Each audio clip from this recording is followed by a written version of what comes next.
Good day, I'm Theodore Henry, and this is your JIS News for Friday, March 24. Government is adamant that the import ban on corned beef originating in Brazil will remain in place until relevant tests have been completed. The ban was instituted on Monday following reports from Brazilian authorities that several major meat processors in that country had been selling rotten beef and poultry.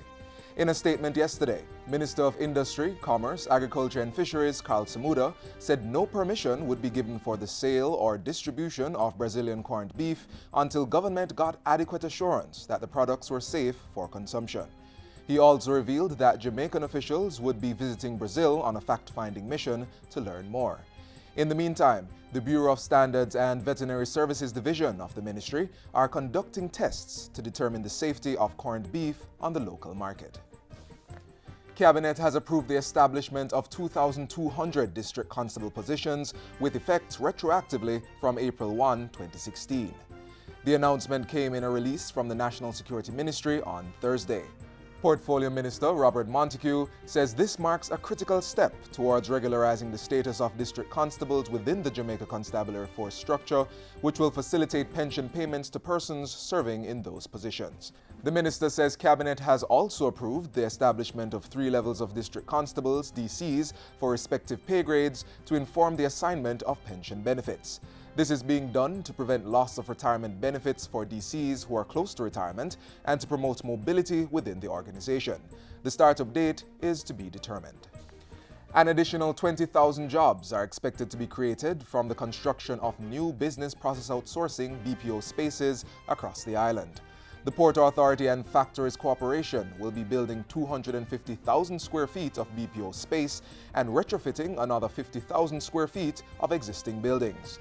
During his contribution to the budget debate on Tuesday, Prime Minister Andrew Holness hailed the private sector for coming on board to expand the infrastructure for BPO transactions. Within a year from today, the space available in BPOs will have almost increased from 800,000 square feet in February 2016 to 2.4 million in 1 year's time, an increase of over 200%.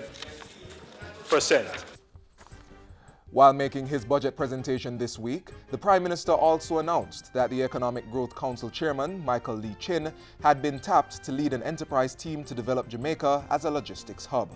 Mr. Holness says the team will be responsible for assessing custom and shipping regulation reform, logistics activity zones, and logistics investment promotion.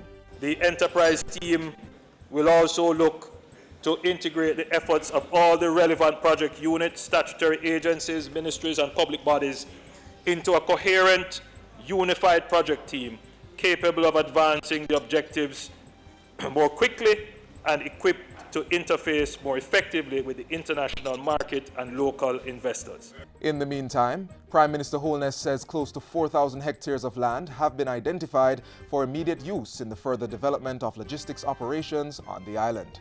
And to accommodate increased development in logistics, the Prime Minister says a Free Zone Council has been established to oversee the enactment of new regulations which are aligned to the 2016 Special Economic Zone law.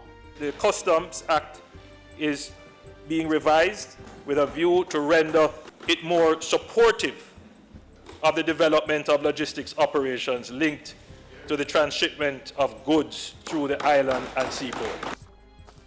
The National Identification and Registration Act 2017 was tabled in Parliament on Tuesday. The bill will establish the National Identification and Registration Authority and the National Identification Card and accommodate the operation of a databank to be called the National Civil and Identification Database. The bill's goal is to establish a system for the registration, verification, and authentication of the identity of citizens and other persons residing in Jamaica. I believe this bill is consistent with the Constitution in that it provides for the identification of citizens such that the state would be able to provide for their freedoms and security. So, Mr. Speaker, this is another bill which I would entreat to this House and ask for its speedy approval. The project is being funded by the Inter-American Development Bank, and the pilot phase of implementation is to begin in September 2018. And finally, the Island Traffic Authority, ITA, will be intensifying actions to deter drivers from operating vehicles with illegal lights. This was disclosed by ITA Director Ludlow Powell at a recent JIS think tank. The Road Traffic Act is very clear. Only emergency vehicles are supposed to have flashing lights on them. And you see flashing lights on just about every vehicle, in the headlamps everywhere. We'll be targeting those vehicles and we'll be aggressively going after them with the police as well. And that's it for JIS News today. I'm Theodore Henry. Thanks for watching.